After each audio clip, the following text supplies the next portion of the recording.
And there we go. Okay, because most of you have mentioned that they don't know much about ECD. ECD is a short form of early childhood development, and it is a period of rapid and critical development from conception to 8 years for children. It is a unique window of opportunity for children's cognitive, social, emotional, and physical development. A child's early years are the foundation for his or her future development, providing a strong base for lifelong learning and learning abilities, including cognitive and social development. Investing in the early years is one of the smartest things a country can do, and Kenya has seen a need to address early education to ensure that first, more children have access to schools, and second, that a solid foundation for future learning and growth has been laid down.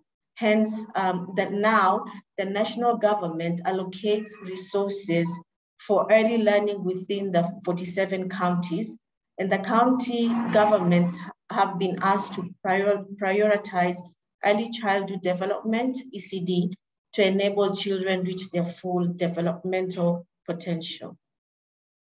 And if you have noticed, that's a brief of what ECD is, early childhood development. And when I know most of you have received emails from Kurasa. So Kurasa has been very kind to us educators by giving us this platform to learn from each other. Kurasa is an innovative Kenya-based EdTech solution that's supporting teachers and schools to better execute CBC, competence-based curriculum implementation. Kurasa is currently used by 160 plus teachers across 90 plus classrooms and by over 500 parents. Today, we are launching What's All About Wednesday's edition 002. Last week, we had our first launch, which was presented by Mr. Frank Otieno of Standard Media Group to understand the newspaper in education and its impact on learning outcomes in schools. Today, for our second edition, we have a wonderful lady with us, an award-winning educator, a guru in early years, has a passion for children and passionate about all things early years. She's doing tremendous work in the ECD, early childhood development sector in Kenya, and we're happy to have her here with us today evening. Now, without further ado, we will turn the time over to Miss Grace Waithira, founder of Twiga Soma Africa. Karibu sana, Miss Grace. Thank you so much, Khadija. It's such a privilege to be here. Like you said, my life revolves around early childhood education. So wherever there's a platform available, such as yourselves, I'm very happy to be here. Thank you so much. Thank you. You may go ahead. And present. What do you do? What does your organization do? Who are you? Want to learn more about the Soma Twiga Africa? All right, so my name is Grace Waithira, as you already heard. I've been a teacher for 25 plus years, focusing on the early years because I believe in the foundation. For me, early years is everything because just like a building, the tallest building in, the farthest you want your child to go will depend on how much you've invested in the early years. So this is a critical stage, and that's where we at Twiga Soma Africa are focusing on. So what is Twiga Soma Africa? Twiga Soma Africa is a company that is developing resources for empowering our teachers and also our students to make their life in early years fun, and also they're able to learn in a way that you can actually measure. For example, we have developed workbooks that are now available in Naivas and also in our stores that our children can use in the classroom as they're learning to expound on what they're learning. Yeah, so that's basically it. We also train teachers. We we believe that a classroom cannot run very well without an empowered teacher. So we also focus on that. So that's in a nutshell what we're doing. Okay. How did Twiga Soma Africa come about? Okay, the Twiga Soma Africa came about as a result of a need. So I'll just share a small story. I hope you people like hadithi, eh? So my story begins from a little village called Kiagige. The reason I went to that village while I was still a teacher here in Nairobi was because I read in the newspaper that, you know, when the results come out from KCPE, everybody rejoices and we're very proud of the ones who do very well. But on that paper, that particular day, they had listed the 10 worst performing schools.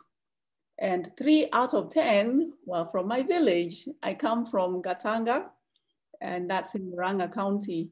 So that was a bit of a shock to me because I never expected that.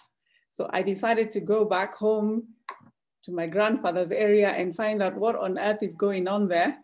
And lo and behold, I actually got to understand why we're doing so poorly in KCPE, because the foundation was very weak. In fact, it was literally non-existent. Our children were not given an opportunity to learn, you know, and get ready for class, you know, grade 1, what we call grade 1 today. So I needed to do something. So it became a personal challenge I took upon myself. And to cut the long story short, the community allowed me to teach the teachers, to train the teachers, and then also train the little children. Within 3 months, our children were reading in class 1, level 4 Ladybird series, which was quite a miracle in that area. And that group, that particular group that was in class 1, they just finished their class 8 this year, March 2022. And I'm excited to tell you and share with you that our highest student got 384. Nice. So for us, it was a huge miracle. And I thought, you know, how can we multiply this? How can this story be multiplied everywhere? So whatever I used to train them at that time, one of those, the head teacher of the school said, why can't you put those little papers you've been showing us in a book? And that was the beginning of Twiga Books. And we incorporated it under Twiga Soma Africa because we want this vision to go across our borders and assist many other nations. So thank you. I hope I've summarized it well. You can ask any questions. Okay, how do you share the books with the schools? How do you share the books? And what does the books entail? What does it have? So I brought in a couple of books to show you. So for example, this is Twiga Books. I hope you can see clearly. Mm-hmm. So our books are both serialized, as you can see. They have numbers. So we have both math and language books. So we have serialized our books and colored them different colors so that it's easy for parents to follow through. It's easy for the teacher. So the things that we call lesson plans or schemes of work are all incorporated in these books. And then they are accessible in our market. So this is PP2 series, for example, it's color blue. So if you go to NIBAS or you just call us directly, most schools, we visited schools, we are constantly visiting schools to share because our books were approved by KICD. As you can see, we have a stamp there in November, just last year. So this particular year has just been about going to let people know about this new solution that we have for both our teachers and our students, and also for parents who want to work, you know, from home. There's a lot of homeschoolers these days. So this is another opportunity for them. So that's how we spread. We're also on Instagram. We're on, word of mouth has been very powerful. When you find a parent such as yourself, they haven't seen the book. They're seeing that the child has a bit of challenge reading. They normally also introduce us to their schools so that the head teacher gets to know about us. And then that's how we're spreading across the country.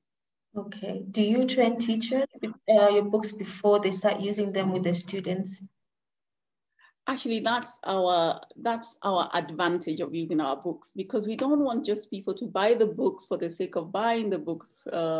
We want to actually develop relationships with our whoever will buy our books. And one of the biggest advantages of using our books is that we train. So we make sure that the very reason we wrote those books is actually being manifested. It's actually happening in our children, that literacy is no longer a problem. So perhaps some people may be asking, what is literacy? Mm-hmm. I don't know whether can you I can break that up. Sorry? Please go ahead. Yeah, so literacy. Yeah, so literacy starts from, literally the day the child is hearing and can hear sounds, the way children sing and the way they talk, all that is part of literacy. So reading books to our little children, even though they can't read, but you're reading that book for that child and they can share back that story to you. So they start getting exposed to reading materials. That's how literacy begins. And then you create an interest right from home or from the early years. When they go to school, they're not yet reading, but they know that this is a book and they desire to listen to that story. And when it's story time, they are attentive and they're able to also correspond and talk to the person involved in the reading. So that's part of it. So as the children are growing, they begin to listen to the sounds and they can begin to identify the different sounds. As they grow up, they begin to write those sounds. So it's a process. And then eventually they join the letters that they have been exposed to. And then it becomes a word, 2 words become, a phrase. Before you know it, it's a little sentence. So that is a process we can't deny. And it all starts from singing that song, listening to the story, sharing your story, just talking to the children. So that's what I love about literacy, because literacy connects people. I mean, who doesn't like a story, a good story? Yeah, so it's supposed to be fun. Okay, tell us a bit about the state of our country in terms of literacy. Is grade 1 actually at the expected level? And how are we bridging that gap in terms of literacy in our country? Okay, thank you for that. The reason I'm so passionate about literacy is because I actually, when I went to that school I talked to you up country about, imagine those children were in class 1 and they couldn't even tell you the sound or even the name of the letter, C or O, or the sound K or O. So, and they're in class 1. So I really was very surprised, because I hadn't actually met a group of children like that. But it's with time I've come to be exposed to more and more children. And I've realized when you go to a lot of schools, you find a child in class 4, even class 8, and they still can't read and write. I have actually seen a report from the World Bank, that was 2017 World Bank report, that says over 40% of our Form 4 leavers here in Kenya are leaving Form 4 without basic literacy skills. So basically they can't read and write. And those are the ones who have not dropped off along the way. I actually met a child who was now in Form 2 who had dropped out. So we really tried to encourage him and tell him to please just join a technical college, like a TVET. Mm-hmm. And when he went in, of course, the first thing he was given was a form to write his name. And this is a Form 4 dropout, a Form 2 dropout. And when he was given the form to write his name, he just left it on the table, turned around and came back to his father's house. And we asked him, what is wrong? What happened? Can you imagine? He told us, they gave me a form to write my name and I don't know how to write my name. So I didn't want to embarrass myself, so I'm not going back there again. I'm just going to be a tea picker or somebody on the farm, a laborer in the farm. This is a Form 4 child. Mm-hmm. So the question Form 2, sorry. So the question we should be asking ourselves is why our children attending PP1, PP2, going and finishing class 8, and they can't read. What's wrong? And even going on to Form 4. So that became an alarm bell for me. And that's why I thought, you know what? It's time to do something. Let me do my little part. And that's why I do what I do. Okay, great. I know there's also a study that says of children struggling to learn to read in first grade, like nearly 90% will be poor readers. And in fourth grade, when reading to learn is essential, and most of them are not able to read at proficient level by fourth grade, are 4 times more likely to drop out of high school. My question is, does this imply these students or are from public government schools or also private schools? Oh, that's the biggest mystery, that these students are actually everywhere, because it doesn't matter whether you're in public or private or, I don't know, homeschool. If your foundation was not right, you see, the beauty about children is that they can't lie. We can force them to read, we can get them to cram, we can get to do anything you want to do with our children. But the fact is, they will still let you know that they can't read. So I wouldn't say that majority are in private or public and all that. I would just say if any child out there who did not get the proper foundation can struggle with their literacy. Yeah. So when we as Twiga Summer Africa, we are going to both private and we are also visiting public schools. So we're in conversation with some of the county leaders. Okay. By bridging the gap of literacy, apart from the Twiga books, what else are you doing? I know you're doing training for teachers.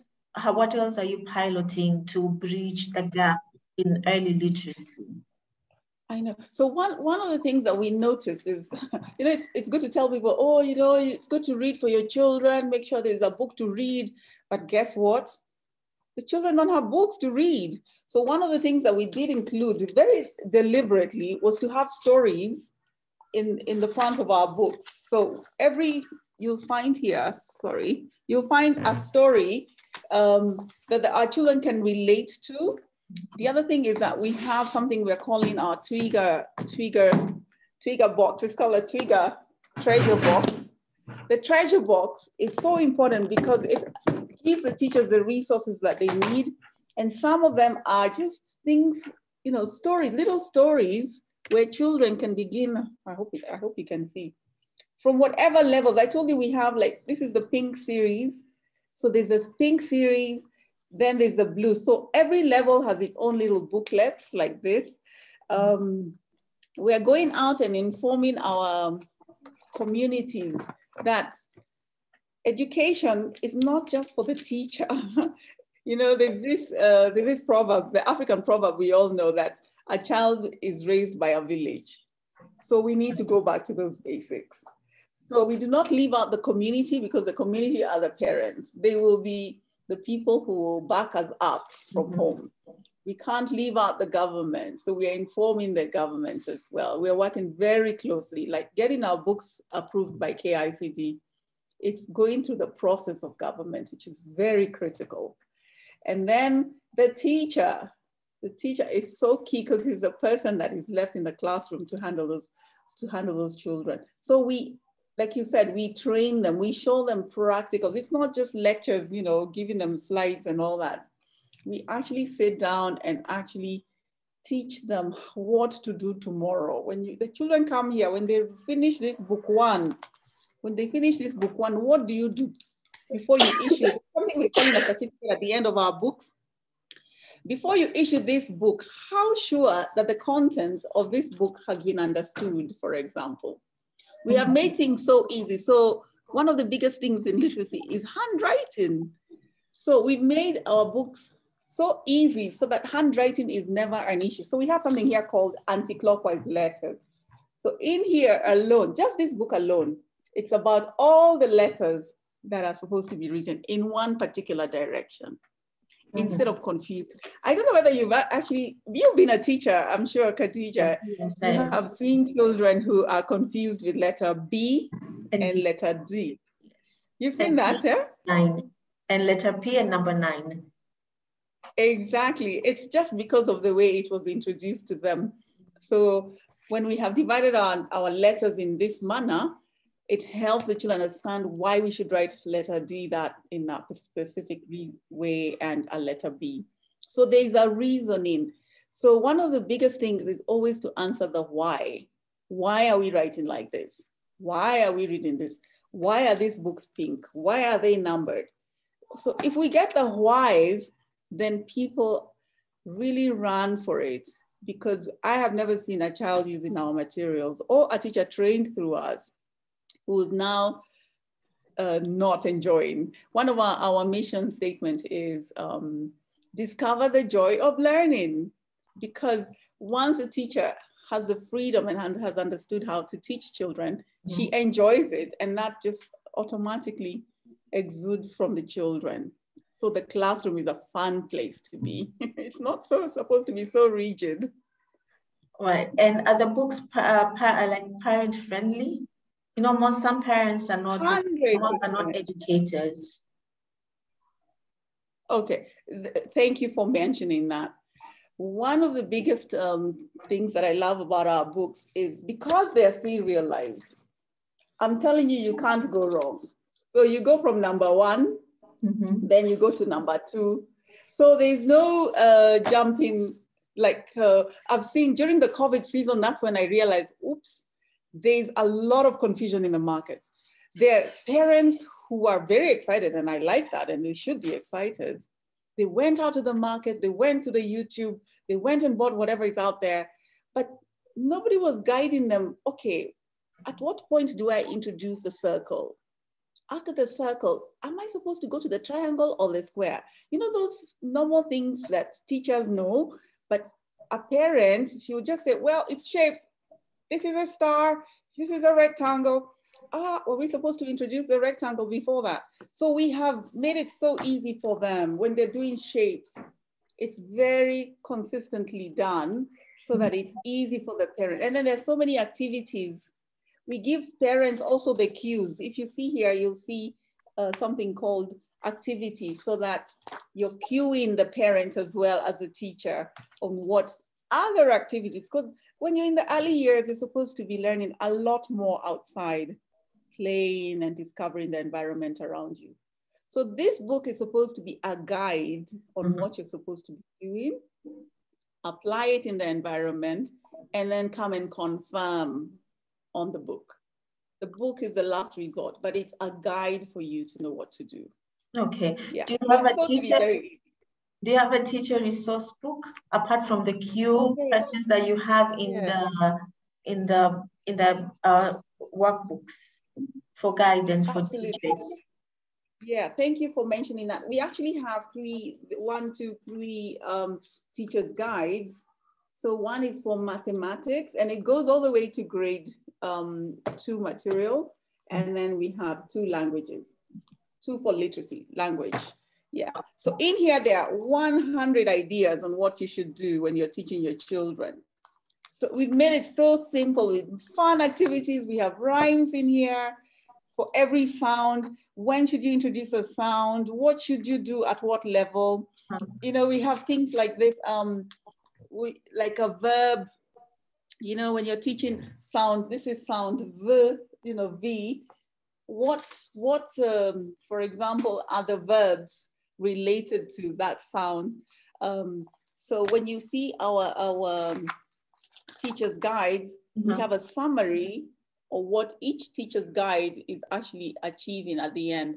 So you can see here phonetic letters, sounds, art and craft activities, songs and rhymes, motor skills, how to develop that, different kinds of games, how to build vocabulary, how to develop concentration in children, you know, hand-eye coordination activities.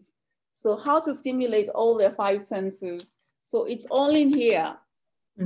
So it's really meant to be very simple and very easy to follow. Okay, great. And by the way, we also train parents. So parents should never feel alone in case they need assistance. Okay. I'm just here thinking, personally, how are you getting into piloting these books or your training for teachers and parents in low socioeconomic groups, areas? Because I know that the books, you sell the books. How are you reaching out to students, caregivers, parents, stakeholders in low socioeconomic areas, groups? Because they Go on. Because I know they don't have a lot of access to resources. So how are you reaching them, and how are you piloting these books in their ECD centers, in their schools? Because you know that most of them cannot afford to buy the books. Are you working with the county government, national government, to pilot these books in those areas and with those students? Okay, thank you so much for that question. Just yesterday, actually, we are in talks with one county, and we have also approached 2 other counties who we are also talking to. And one of the things that we have done, we have put our prices, you know, when you see this book, we have priced it in such a way that it is affordable to any Kenyan. It doesn't matter where you're coming from. Then on top of that, we've been approached by a group of, you know, the informal schools, the schools you find in informal settlements like Kibera or Mathare and those kind of communities. They have organized themselves in something called UpBet. So UpBet, we are also working with them. We're literally working with them. So one of the wards that we're working with is Mathare, and they requested that we adjust the prices and all that so that each of those parents can afford. So we actually just finished doing a special book, same content, but reduced the prices, reduced the sizes so that they can actually afford them. So, and they approved them. So UpBet has approved this. So we're very excited because our books will now reach literally everybody. Yeah. So that's also very exciting. Good. Okay, and you know, teachers need to refresh their knowledge each and every time. And do you have refresher courses for teachers after you've trained them, and then do you go back again and have refresher courses with them to train them again? We have every school, majority of the schools, not every, but majority of the schools that we have visited, we have actually been requested by the school director or the head teacher to do a workshop.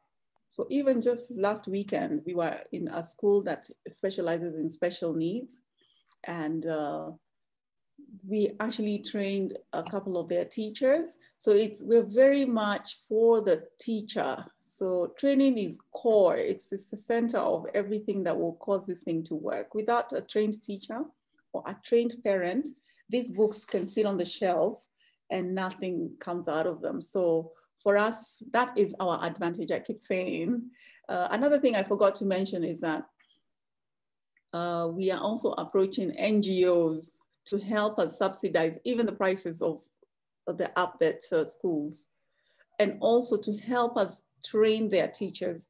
Because it's one thing for the parents to buy the book, but the teacher training costs money as well. And sometimes those schools are not able to stretch and train.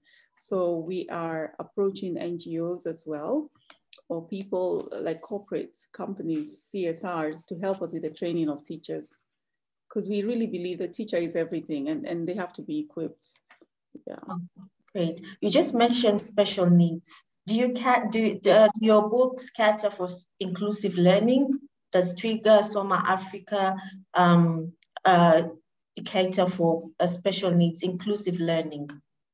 Absolutely. You know why I say absolutely? Because you see, if you go to a typical school, you'll get one textbook for the entire year. And then what happens is that the teacher must make sure that that syllabus is covered within a specific timetabled time. Yeah? So what is good about this one is that we've broken that entire year into 4 parts. So as other children are moving forward, if you have special needs whose understanding is a bit slower than the majority of the class, it means that we can continue with this content while others are doing book 3 and 4 and continuing with 5. And this child will never miss out because she or he will go to book 2. So whether or not others are on book whatever, they will never miss out, and they will actually master their content. And that's the whole point. So when the head of that school, the director of that school who runs, I mean, she's been in this early years forever. When she saw the books, she knew this is it. This is what our children need. They need to work at an individualized pace and be respected in that sense, and not to be put in one big basket and follow everybody else. It's very unrealistic, and we're not achieving anything by doing that to that child. Why not just accept the child the way they are and then work within their limitations, because they will get it at their time. And then let's not also have everybody else in the classroom slow down because we're trying to get this one to catch up. So let the ones who are accelerating accelerate. Yeah, so we just respect everybody's pace and we move on. And that's what our books allow. And that's why they are in bits, bite-sized sizes. So you just explained how differentiated learning is being done using your books, catering to different students' needs and abilities. Absolutely. And does your book, as teachers, when we facilitate learning, we first start with the known to the unknown. Do we have that in your books? Oh yes, that's what we're all about. Let me just give you an example I like to use. For example, you see, let's say in this particular page, we're learning about, I hope you can see, the first page here, we're learning about how to write the letter O, okay, sound O. So we have here an orange, for example. So, and an onion, you see everything here. And we also have an octopus. Oh, that's much better. So what I love about our books is that everything that is in our books, first of all, is contextualized for our Kenyan African market. So we're not gonna find things that are so off the cuff from the first page, because we want the children to learn from the known to the unknown. So a teacher, for example, on this day, or even a parent, can go to the kitchen and get an orange and teach about the orange and taste the orange. Remember, we're stimulating all the 5 senses. So we'll get to learn the environmental subject. Where do oranges come from? We can go to the markets to give them the experience on how to buy up, Then we make we can make orange juice. So we're stimulating the taste. Then we color using color orange. So this lesson alone can go on and on and on. And then one of the things is that we have flashcards that we can relate to. You see, onion, oh. Instead of having things that our children cannot relate to. For example, I know in my days we learned like E for igloo. Up to date, you can see I have my white hair. I have never seen an igloo. So why talk about an igloo and we have never been, You know, how does it help us? You understand? Huh? So what we do is that we work with the pictures that they can relate to, that they can actually walk out, like avocado, for example.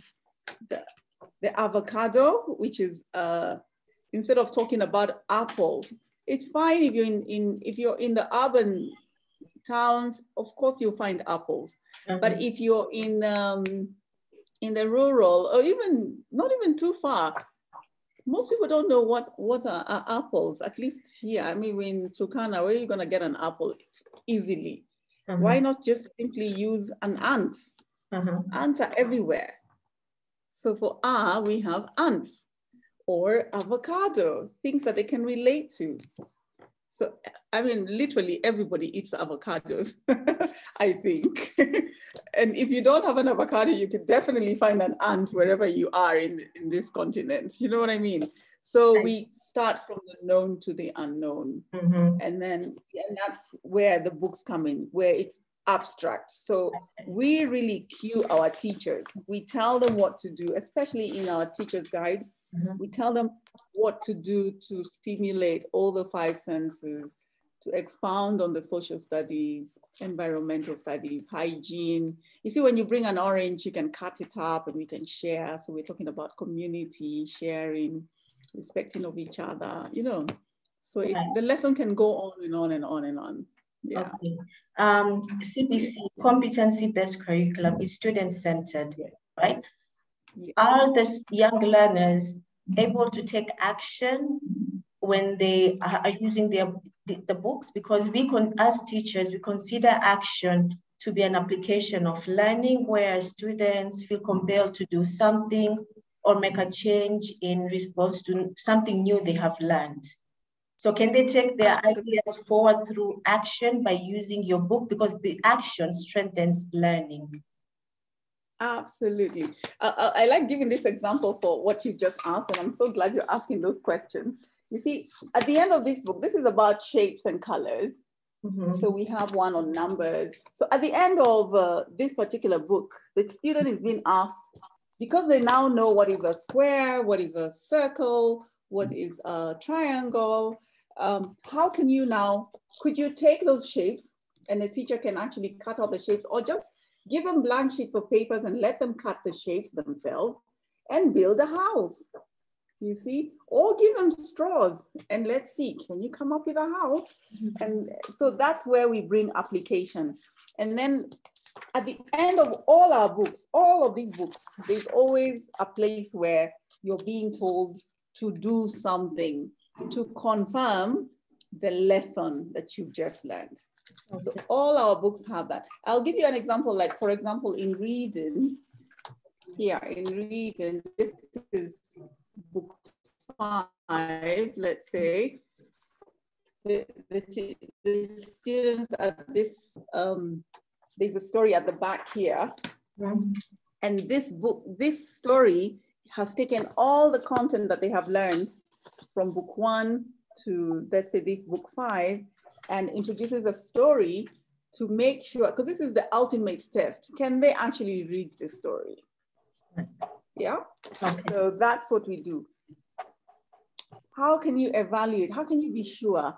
And we have given teachers an opportunity to have that accountability where they issue a certificate, and this certificate of achievement is only meant for this book. And you cannot issue this certificate because it's a record. This is a record to confirm to us as parents or teachers or school heads that the child has understood this content.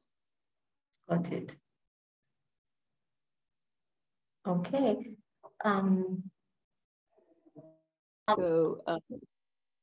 Sorry, I lost connection somewhere. Yeah, I heard that. So it's important for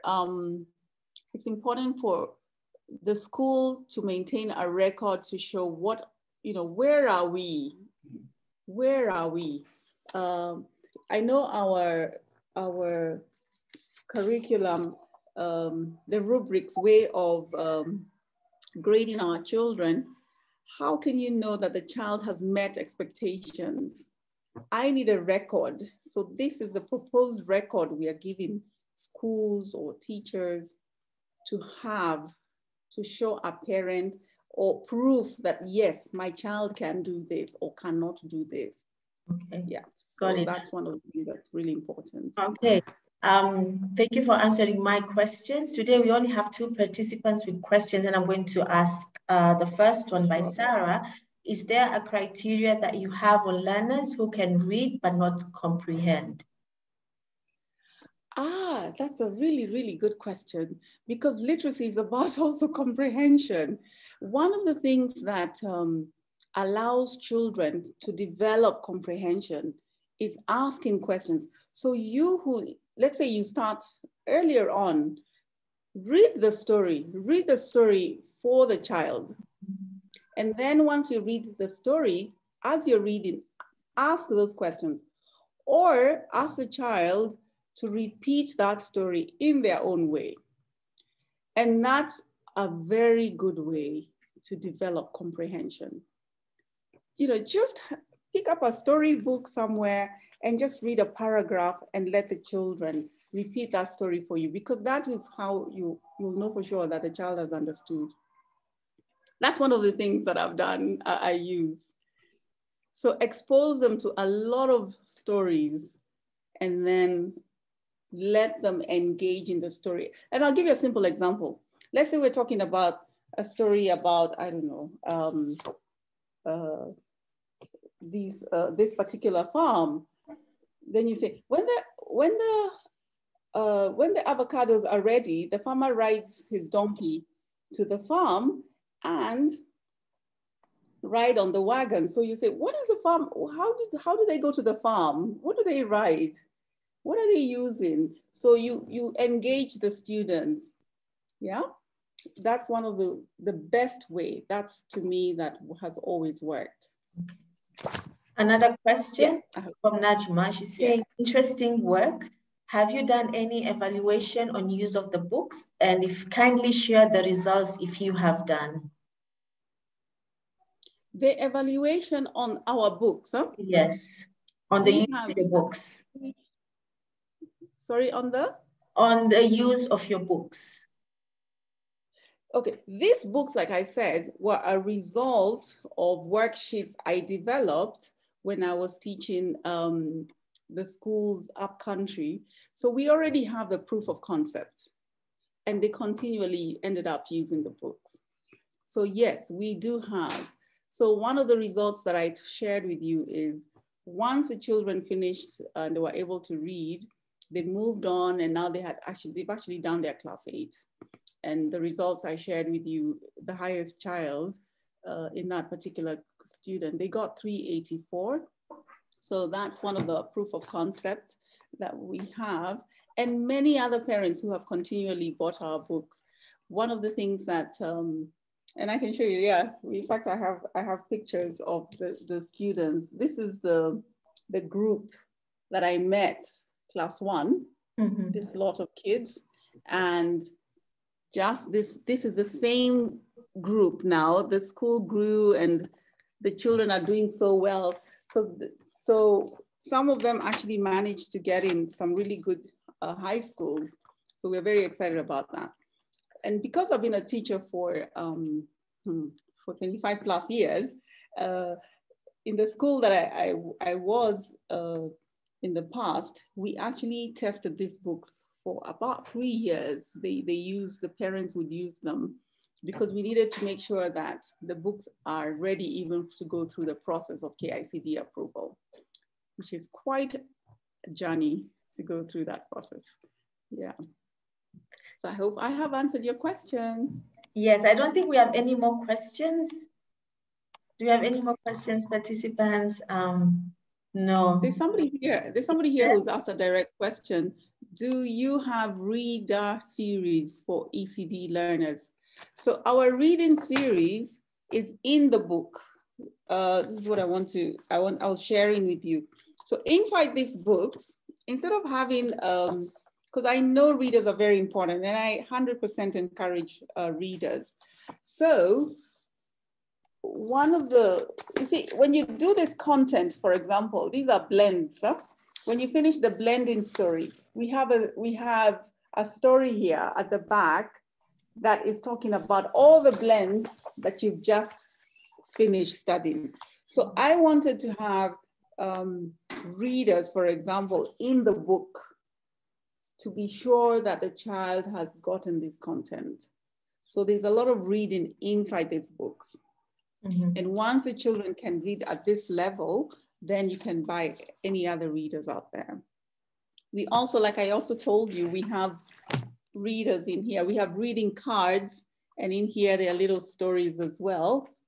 Yeah, for the children to keep reinforcing the reading.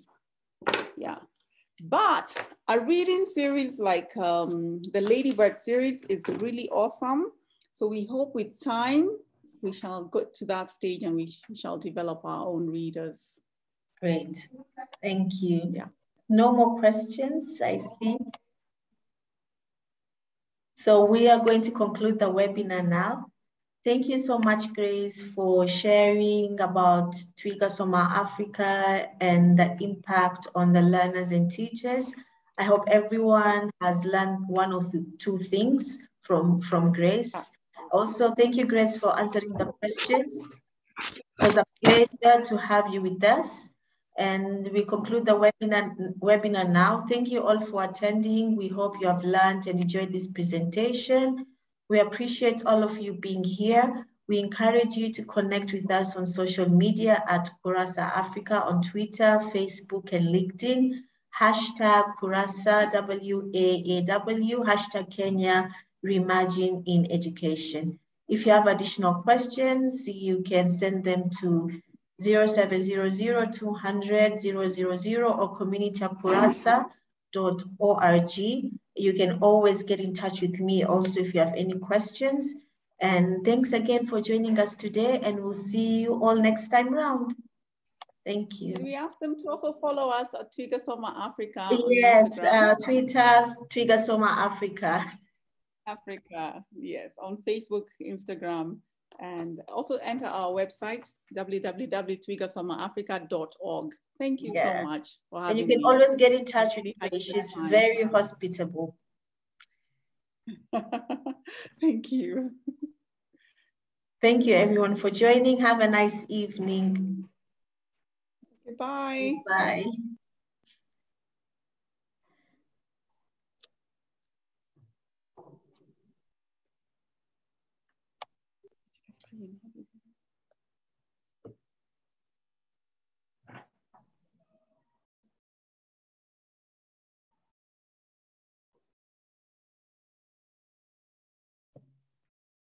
Okay, very nice feedback, very illuminating. Thank you. Good session, informative, nice feedback. Grace, I bombarded you with a lot of questions.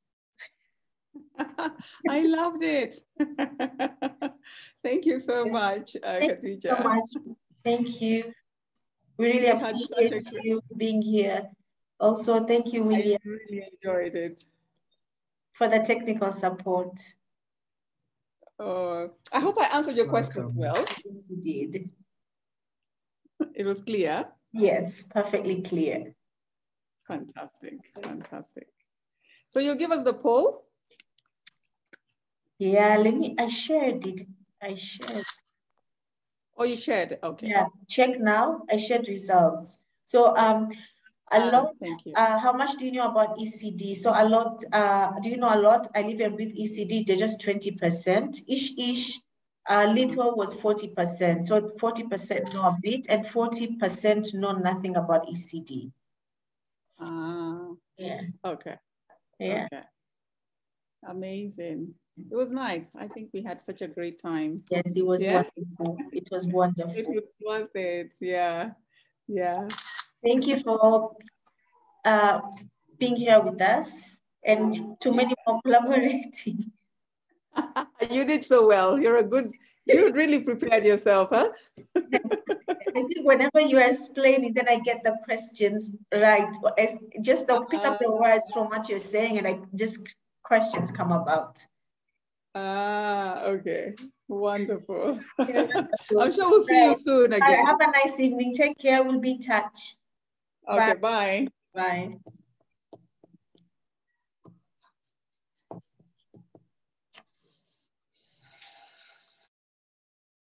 Okay, Sam, thank you for this platform.